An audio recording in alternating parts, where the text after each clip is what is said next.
नमस्कार, मैं doctor DS Chauhan. इस वीडियो में आपका हार्दिक स्वागत है।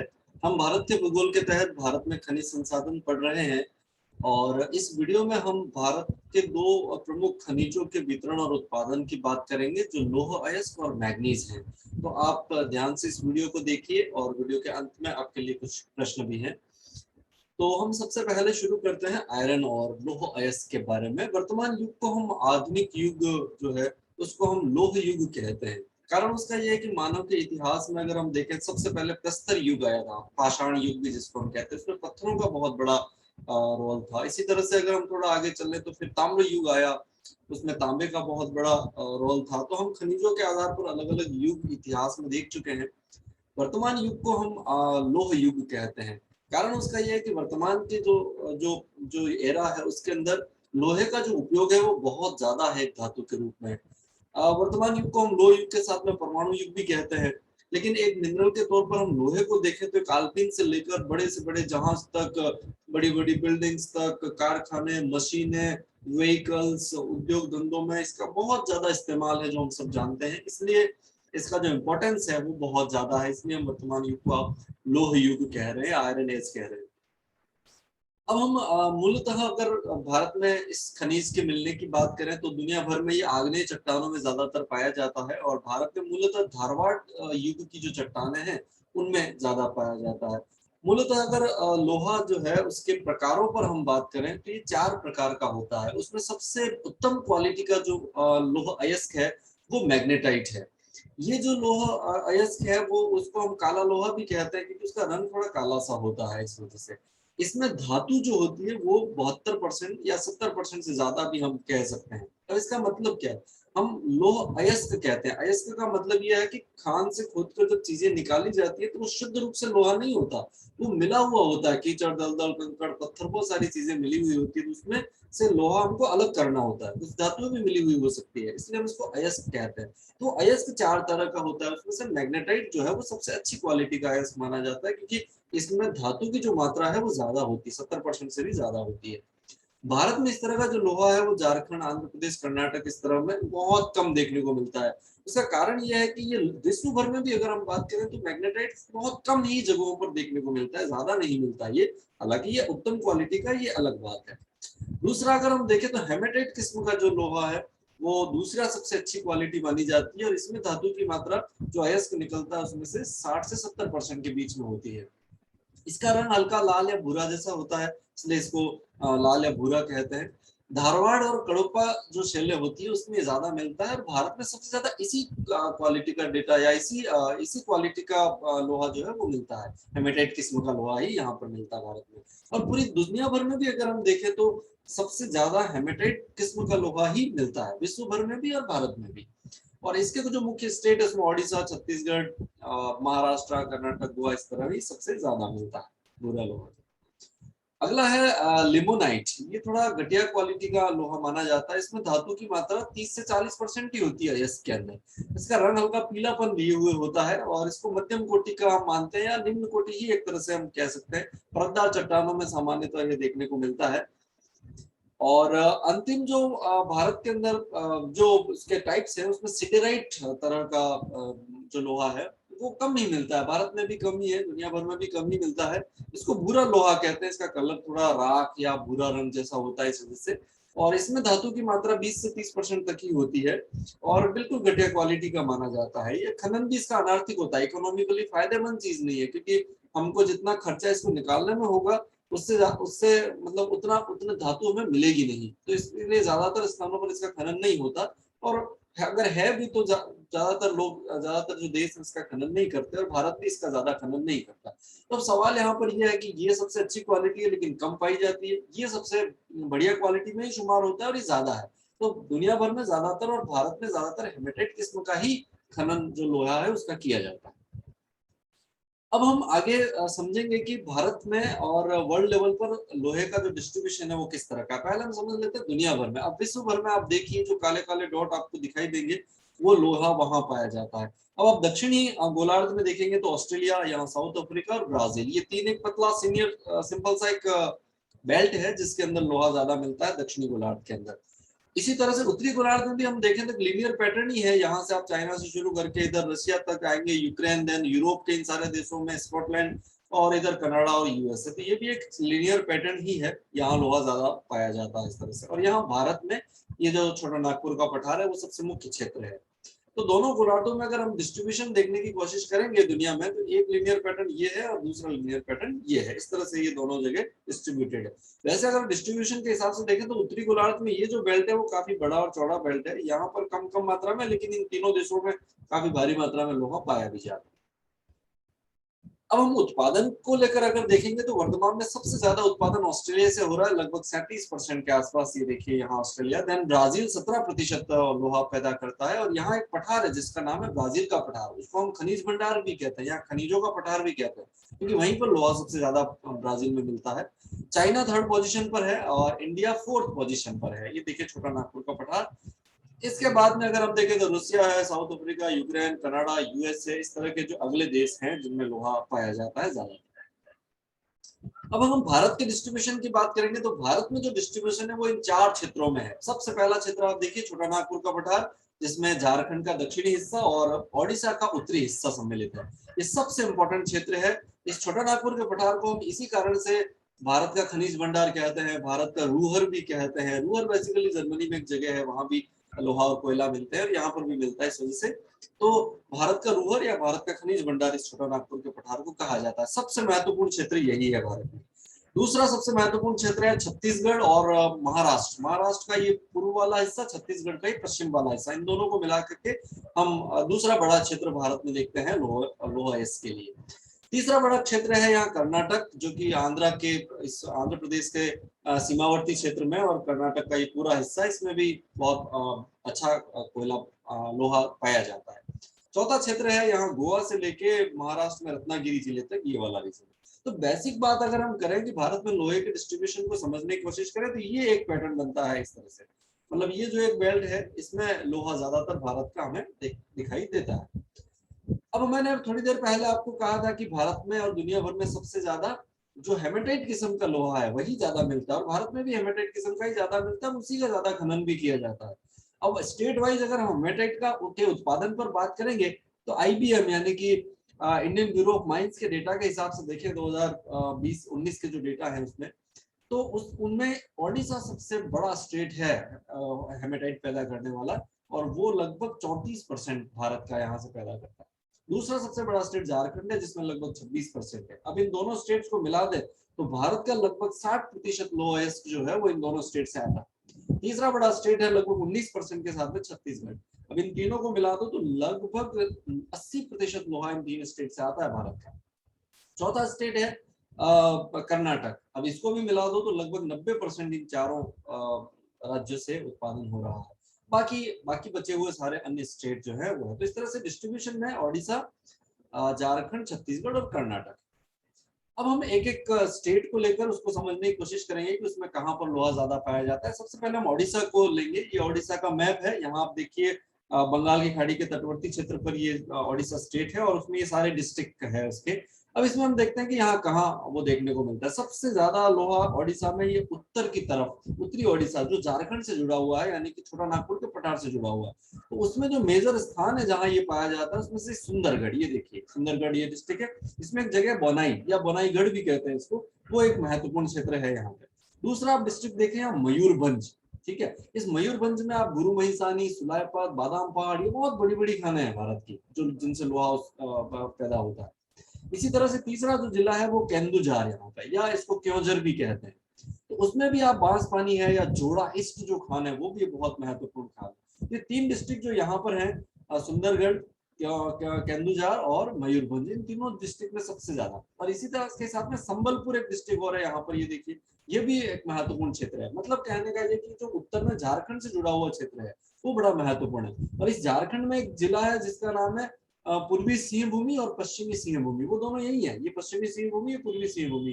तो ये पूरा रीजन बहुत ही महत्वपूर्ण है इस पूरे मामले में अगर हम देखें तो, लोह उत्पादन के मामले में। इसके बाद देखिए एक डिस्ट्रिक्ट है ढेकानाल। ये देखिए यहाँ पर है ढेकानाल, वो केंदुझार से जुड़ा हुआ ही। और फिर अगला है कटक यहाँ पर। तो ये पूरी एक लीनियर पैटर्न यहाँ यूं बन जाता है।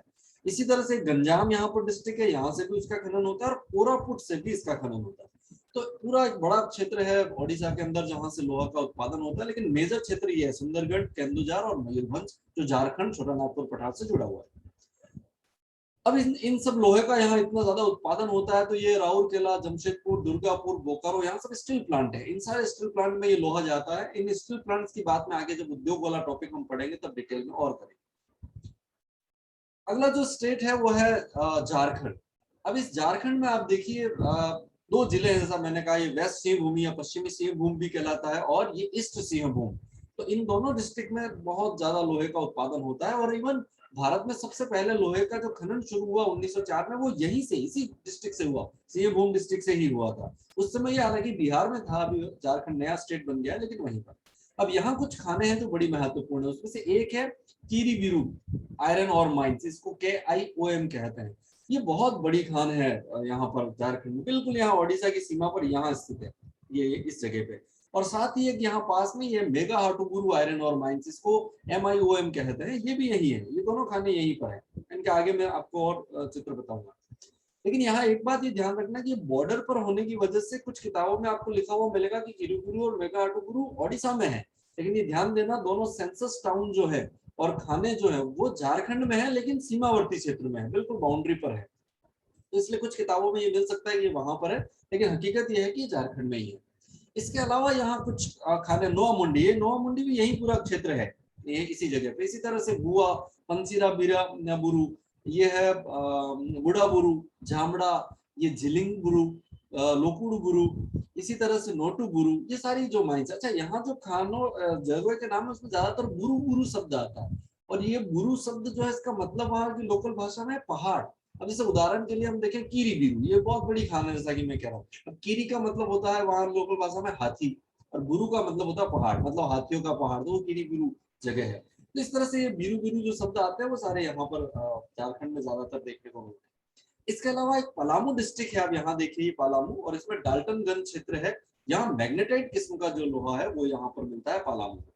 इसके अलावा अन्य जो जिले हैं उसमें से धनबाद आप देख सकते हैं, यहाँ पर ये धनबाद, ये हजारीबाग, ये भी खनिजों की दृष्टि से बहुत ही महत्वपूर्ण जिला है। भारत में अगर हम देखें कि दो महत्वपूर्ण जिले पहचानने हो खनिजों की दृष्टि से, तो एक तो हजारीबाग है और दूसरा ये पश्चिमी सिंहभूम और ईस्टी सिंहभूम, यानी कि सिंहभूम और हजारीबाग बहुत महत्वपूर्ण जिले हैं भारत में।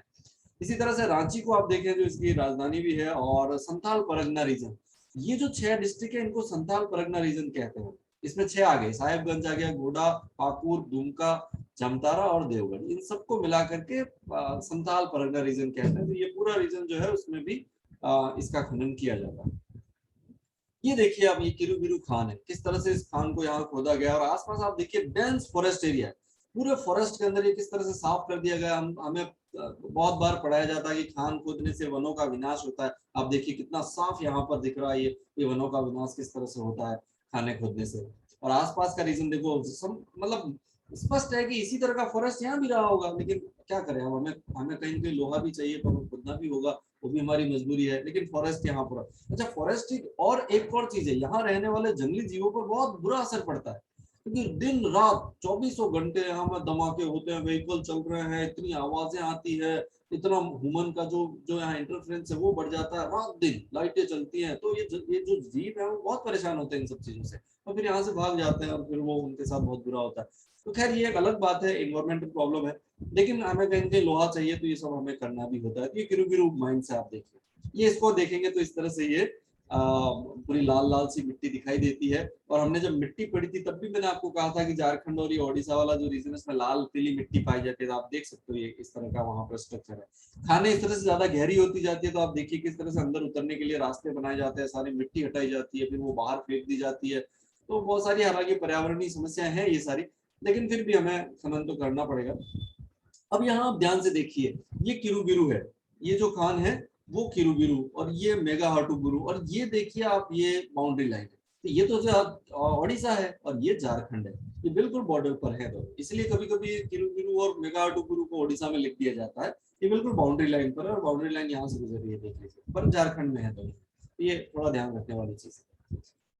अब यहाँ देखिए ये किरुबिरू माइंस यहाँ थी और उसके आसपास के हिस्से पे आप नजर डालिए, सारे पैच आप देखिए सब माइनिंग हो रही है यहाँ पे और सब जगह से फॉरेस्ट एरिया हट गया है। देखिए ये सारी पैच है यहाँ पर छोटे छोटे, तो माइनिंग का काफी लार्ज स्केल पर इम्पैक्ट इस पूरे रीजन के अंदर दिखाई देता है। इसी तरह से आप नोआ मुंडी की खान को देखेंगे तो ये देखिए पूरी नोआ मुंडी की खान है, यहाँ भी देखो डेंस फॉरेस्ट है चारों तरफ, पर बीच में ये सारा माइनिंग किया गया, तो यहाँ किस तरह से इसका इम्पैक्ट है जो नजर आता है। अगला जो स्टेट है वो छत्तीसगढ़ है। अब इस छत्तीसगढ़ में अगर हम देखें तो सबसे मेजर डिस्ट्रिक्ट जो है दांतेवाड़ा, ये रहा दांतेवाड़ा डिस्ट्रिक्ट। इसमें खान है Bailadila, the first large scale open cast mechanised iron ore mine in India. Bharat की सबसे बड़ी मशीनीकृत खान या यंत्रीकृत खान जो है वो यही है, दांतेवाड़ा में बेलाडीला खान। इसका जो संचालन है वो एनएमडीसी करता है, मतलब है national mineral development corporation of India, और यही भारत में सबसे ज्यादा लोह इस्पात का, लोह और अयस्क का उत्पादन भी करता है और एक्सपोर्ट भी करता है, दोनों में ये सबसे अव्वल है एनएमडीसी जो है।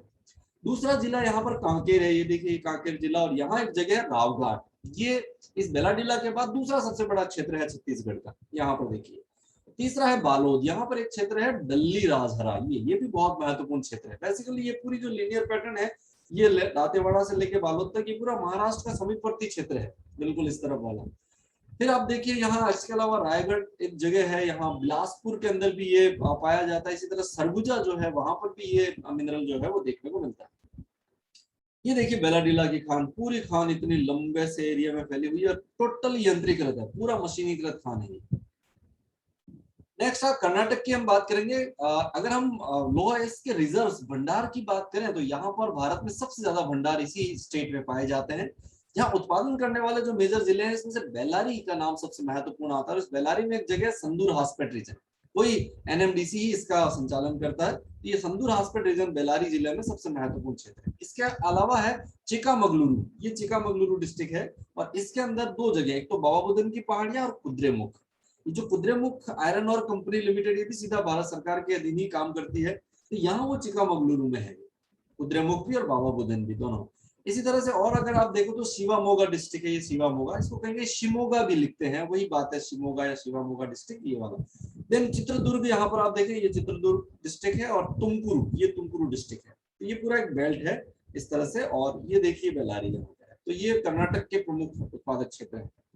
दूसरा अगला जो स्टेट है वो गोवा है। अब इस गोवा में देखेंगे तो नदर्न रीजन है, ये सेंट्रल रीजन है, और ये सदर्न रीजन है गोवा का। तो सबसे ज्यादा जो मिलता है वो यहाँ नदर्न रीजन में मिलता है। यहाँ पर जो ये एक रिवर है, जहाँ उसके किनारे किनारे वाले जो क्षेत्र है, मंडोवी रिवर जिसको कहते हैं, उसके आसपास वाले इस रीजन में यहाँ पे गोवा के अंदर लोहा ज्यादा मिलता है। और ये सारा मूलतः जापान को निर्यात ही कर दिया जाता है। यहाँ एक पोर्ट है जिसको मारमा गोवा कहते हैं, मारमा गोवा बंदरगाह, वहां से इसको सीधा जापान निर्यात कर दिया जाता है। अगला जो ये स्लाइड है, इसमें आप देखिए बाबा बुदन की पहाड़ी, ये पूरी बाबा बुदन की पहाड़ी इस तरह से दिखाई देती है, और इनके ऊपर खनन सारा होता है। बहुत ही रोचक जगह है, यहाँ भी डेंस फॉरेस्ट है चारों तरफ, और उसके बीच में खनन कार्य होता है। अगला जो स्टेट है वो महाराष्ट्र है, और महाराष्ट्र के अंदर दो पैच है जहां पर इसके ज्यादातर डिस्ट्रीब्यूशन मिलते हैं। एक तो चंद्रपुर और भंडारा, ये चंद्रपुर डिस्ट्रिक्ट है और ये भंडारा डिस्ट्रिक्ट है, ठीक है। ये दोनों, ये छत्तीसगढ़ का निकटवर्ती क्षेत्र है। यहाँ देखो आप अपन यहाँ बात कर रहे थे पहले, और ये महाराष्ट्र, तो भंडारा और चंद्रपुर। इसके अलावा महाराष्ट्र के इस अरब सागर के तट पर एक जिला है रत्नागिरी, इसमें भी लोहा का भंडार पाया जाता है। वो गोवा वाला ही एक्सटेंशन है आगे, ये गोवा है और उससे आगे ये रत्नागिरी डिस्ट्रिक्ट। तो इन तीन डिस्ट्रिक्ट में महाराष्ट्र के अंदर भी लोहा के भंडार है। अगला जो स्टेट है वो तमिलनाडु। तमिलनाडु में दो जिले, एक तो नीलगिरी और एक सलेम, इन दोनों डिस्ट्रिक्ट से ये इसका खनन जो है वो ज्यादातर किया जाता है। वो भी कर्नाटक के आसपास वाला रीजन ही है यहाँ पर। नेक्स्ट है तेलंगाना, इसमें करीमनगर और वारंगल, ये दोनों डिस्ट्रिक्ट हैं जिसके अंदर इसका उत्पादन होता है। नेक्स्ट आंध्र प्रदेश में अगर हम देखेंगे तो कर्नूल और अनंतपुर, ये दोनों डिस्ट्रिक्ट हैं जहां पर इसका उत्पादन ज्यादातर होता है। ये भी कर्नाटक के आसपास वाला रीजन है। इसके अलावा राजस्थान में जयपुर है, उदयपुर है, यहाँ से निकाला जाता है। उदयपुर में मुख्यतः नठारा की पाल जो है वहां से इसका खनन जो है वो किया जाता है। हरियाणा एक डिस्ट्रिक्ट और है, स्टेट और है, जिसमें महेंद्रगढ़ में निकलता है, और हिमाचल प्रदेश में कांगड़ा वैली में, लेकिन ये बहुत ही कम उत्पादन होता है, नगण्य, बहुत कम, जिसकी कोई गिनती नहीं है भारत के अंदर विशेष तौर पर। अगर हम उत्पादन की बात करेंगे तो 2020 के आंकड़ों के हिसाब से भारत में 200 मिलियन मेट्रिक टन लोहे का उत्पादन हुआ था, और इसका ज्यादातर हिस्सा हम निर्यात भी करते हैं। और उस निर्यात वाले मामले में हम जाएंगे तो जापान और साउथ कोरिया ये हमारे ट्रेडिशनल हमारे लोहे को इंपोर्ट करने वाले हैं। तो यहाँ से ज्यादातर जो लोहा जाता है वो जापान और साउथ कोरिया को जाता है। इसके अलावा ईरान, पोलैंड, इटली, जर्मनी, कई सारे देश है जहाँ पर हम भेजते हैं, लेकिन ये दो मेजर देश है। 2019-20 के डेटा के हिसाब से हम देखेंगे जो एनएमडीसी के डेटा है, तो वो कहते हैं कि 2.44 मिलियन टन लोहे का हमने निर्यात किया। वहीं 2020-21 में ये थोड़ा सा घटा, 2.3 मिलियन टन रहा, 6% की गिरावट आई। वैसे अभी अगर हम देखें तो सरकार का ये है, मोदी सरकार का ये मतलब उद्देश्य है कि हम लोहे को बाहर ना भेजे, हम यहीं पर उसको प्रोसेस करें। अभी क्या हो रहा है कि लोहा, हम कच्चा लोहा वहां जापान और कोरिया भेज देते हैं, वो लोग उसी लोग से स्टील बनाते हैं, उसी स्टील को हम फिर आयात करते हैं वापस वहीं से। तो क्यों ना हम इसी लोहे को यही रोक के यही स्टील बनाए, ताकि वो लोहा बाहर जाना बचे और हमें निर्यात भी बच जाएगा। तो इस तरह के प्लान पर वो काम कर रही है, इसलिए इसका निर्यात धीरे धीरे घटता जा रहा है वर्तमान के अंदर अगर हम देखें, लेकिन फिर भी निर्यात होने वाली एक मेजर वस्तु वर्तमान में हम इसको देख सकते हैं। आगे हम बात करेंगे मैग्नीज खनिज की। हालांकि एक तरह से देखा है तो ये इसका सहयोगी खनिज ही माना जाता है, इसके आसपास वाले क्षेत्रों में ही मिलता है मूलतः भारत के अंदर। तो इसका जो उपयोग है वो मूलतः आयरन और स्टील इंडस्ट्री के अंदर ही किया जाता है, क्योंकि लोहा एक मुलायम धातु है और उसके अंदर मैग्नीज मिलाने के बाद ये कड़ी और मजबूत धातु बनती है। प्लस मैग्नीज मिलाने से उसमें जंग भी कम लगता है। तो ऐसे में मैग्नीज का ज्यादातर उपयोग जो है वो लोहे इस्पात के अंदर ही कर दिया जाता है। इसके अलावा इसमें ड्राई सेल बैटरीज बनती हैं, कई सारी धातुएं जो दूसरी बनाई जाती है उनको बनाने में इसका इस्तेमाल होता है। केमिकल इंडस्ट्री में, कांच उद्योग में इसका इस्तेमाल होता है, इलेक्ट्रिकल इंडस्ट्री जो है उसमें इसका इस्तेमाल होता है, काफी सारे इस्तेमाल है। इस तरह का दिखाई देता है ये अयस्क के रूप में जब होता है। अगर हम वर्ल्ड लेवल पर इसके उत्पादन की बात करें तो ये जो येलोइश आपको जितना भी नजर आ रहे हैं, ये सारे मुख्य उत्पादक देश हैं दुनिया भर में। सबसे ज्यादा इसका उत्पादन साउथ अफ्रीका से होता है, लगभग 33%। दूसरा ऑस्ट्रेलिया, लगभग 15%। तीसरा गैबोन, यहाँ अफ्रीका के अंदर एक देश है गैबोन, यहाँ से तीसरा बड़ा देश है। घाना यहाँ पर एक देश है अफ्रीका के अंदर ही। देन ब्राजील, उसके बाद में इंडिया यहाँ, और इसके बाद यूक्रेन आप देख सकते हो, ये भी एक बड़ा उत्पादक देश है। कोटेडी आइवरी, यहाँ अफ्रीका में एक देश है कोटेडी आइवरी, ये भी निकालता है। इधर मैक्सिको में भी उत्पादन होता है, पर मेजर देश ये ऑस्ट्रेलिया और साउथ अफ्रीका, ये दोनों मेजर देश हैं इसके उत्पादन में। अब अगर हम भारत में इसके डिस्ट्रीब्यूशन को देखेंगे तो वही लोहे के साथ साथ ही इसका डिस्ट्रीब्यूशन पाया जाता है इस तरह से, यही वो रीजन है। आप यहाँ देख सकते हो, सुंदरगढ़ की बात करें हम या बालाघाट की बात करें, नागपुर, भंडारा, इसी तरह से यहाँ पर अगर आप देखोगे तो शिवम होगा। तो इस तरह की ये जो जगह है वो लगभग उसी पैटर्न को फॉलो करती है। तो यहाँ पर भी अगर आप इन चीजों को देखोगे तो यही वो पैटर्न है जहां पर मैग्नीज पाया जाता है, और लोहा जहां पाया जाता है उसके आसपास के रीजन में ही मिलता है।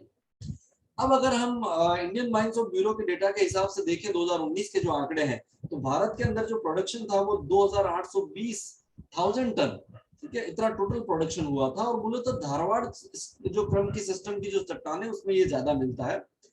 सबसे बड़े स्टेट्स को हम आइडेंटिफाई करेंगे तो 2018-19 के आंकड़ों के हिसाब से मध्य प्रदेश सबसे बड़ा स्टेट रहा, 33% प्रोडक्शन वहां से हो रहा है मध्य प्रदेश से। महाराष्ट्र 27% के साथ दूसरा नंबर, और ओडिशा 16% के साथ तीसरे नंबर पर है। अब यहाँ ये ध्यान देना, पिछले डेटाओं में काफी लंबे समय तक ओडिशा नंबर 1 रहा था प्रोडक्शन में, लेकिन अब ये बदल गया है। अब मध्य प्रदेश में 33% इसका प्रोडक्शन हो रहा है, और महाराष्ट्र सेकंड और ओडिशा थर्ड पोजीशन पर आ गया। अब अगर हम इसके व्यापार की बात करें तो भारत उतना मैग्नीज नहीं पैदा करता जितना उसको जरूरत है, इसलिए हमें इसको आयात करना पड़ता है। अब आप देखिए 2019 के हिसाब से 1.3 मिलियन टन हमने इसका आयात किया था। और ये मूलतः जो आयात हो रहा है वो कहाँ से हो रहा है, वो साउथ अफ्रीका से सबसे ज्यादा आयात होता है, ऑस्ट्रेलिया से होता है, जाम्बिया, गैबोन, कोटेडी आइवरी, ब्राजील, इन सारे देशों से भारत में ये इसको आयात किया जाता है, क्योंकि हम उतना प्रोडक्शन नहीं कर पाते जितना हमको की जरूरत है इसकी। नेक्स्ट हम मध्य प्रदेश की बात करेंगे कि यहाँ पर कहाँ उसका है खनन, कहाँ होता है। तो आप यहाँ पर देखिए मैग्नीज का जो मेजर बेल्ट है मध्य प्रदेश के अंदर वो बालाघाट, छिंदवाड़ा और मंडला में है। अब यहाँ देखिए ये बालाघाट डिस्ट्रिक्ट है जो छत्तीसगढ़ से बिल्कुल जुड़ा हुआ है। यहाँ पर आप छिंदवाड़ा देखिए जो महाराष्ट्र के पड़ोसी है जिला है, और ये मंडला, ये तीन बड़े जिले हैं यहाँ पे जहाँ इसका खनन होता है। एक जिला है झाबुआ जो गुजरात की सीमा, गुजरात और राजस्थान की सीमा पर यहाँ पर आपको देखने को मिलेगा झाबुआ। तो यहाँ पर तो ये और ये दोनों, लेकिन मेजर क्षेत्र जो है वो यही है इसका मध्य प्रदेश का। इसके अलावा अगर हम अगला जो स्टेट महाराष्ट्र देखेंगे तो उसमें फिर आप देखिए जो मध्य प्रदेश से जुड़ा हुआ जो क्षेत्र नागपुर और भंडारा, ये दो बड़े उत्पादक क्षेत्र हैं महाराष्ट्र में और भारत लेवल पर भी। तीसरा वही जिला है फिर रत्नागिरी, जो अरब सागर के किनारे पर स्थित है। तो ये तीन, और महाराष्ट्र में मूलतः अगर खनिजों की बात आती है तो यही जिले बड़े महत्वपूर्ण है। नागपुर, भंडारा, चंद्रपुर, इन्हीं का नाम आता है, और इधर से रत्नागिरी का नाम आता है। अगला जो स्टेट है वो ओडिशा, जो तीसरा बड़ा स्टेट था। और अगर हम रिजर्व्स के हिसाब से, भंडार के हिसाब से देखें तो भारत के 44% भंडार मैग्नीज के इसी राज्य में है, और ये उत्पादन भी ज्यादा करता था। तो अभी भी डेटा चेंज हुए, अदरवाइज पहले यही सबसे बड़ा उत्पादक भी था, और भंडारण भी इसी राज्य में सबसे ज्यादा है। अब इसमें जो मेजर क्षेत्र है उसमें से आप देखिए सुंदरगढ़, ये वही सुंदरगढ़, बोनाई हम पहले बात कर रहे थे, या बोनाईगढ़ भी हम कह सकते हैं। फिर उसके बाद में आप संबलपुर यहाँ पर आप देख सकते हो, ये केंदुजार यहाँ पर आप देख सकते हो। तो ये मेजर रीजन यही है फिर, जो वही छोटा नागपुर के पठार से जुड़ा हुआ है, झारखंड का पड़ोसी क्षेत्र ये वाला। इसके अलावा अगर आप देखेंगे तो कालाहांडी यहाँ पर एक डिस्ट्रिक्ट है, ये कालाहांडी। इसी तरह से आप देखिए कोरापुट यहाँ है, ये बालनगीर यहाँ पर है, ये बालनगीर। तो ये एक मेजर रीजन ये बनता है। और इसके अलावा ये गंजाम जो डिस्ट्रिक्ट है उसमें भी निकाला जाता है, पर मेजर क्षेत्र ये है, एक ये और एक ये, और इसके अलावा गंजाम। नेक्स्ट कर्नाटक। अब रिजर्व्स के हिसाब से, भंडारण के हिसाब से बात करें तो 22% के साथ कर्नाटक दूसरा बड़ा स्टेट है भंडारण के मामले में, लेकिन प्रोडक्शन वहां से थोड़ा कम हो रहा है। और जो मेजर प्रोडक्शन करने वाला डिस्ट्रिक्ट है उसमें से धारवाड़ का नाम बहुत बड़ा इसमें आता है, और बेलागावी का नाम भी आता है। ये देखिए धारवाड़ यहाँ पर है, ये बेलागावी यहाँ पर जिला है। फिर उत्तरी कन्नड़, ये वाला उत्तरी कन्नड़ जो डिस्ट्रिक्ट है उसके अंदर है। शिवामोगा ये है, या शिमोगा कहते हैं इसको दूसरे शब्दों में, शिवामोगा वैसे सही नाम यही शिवामोगा ही है।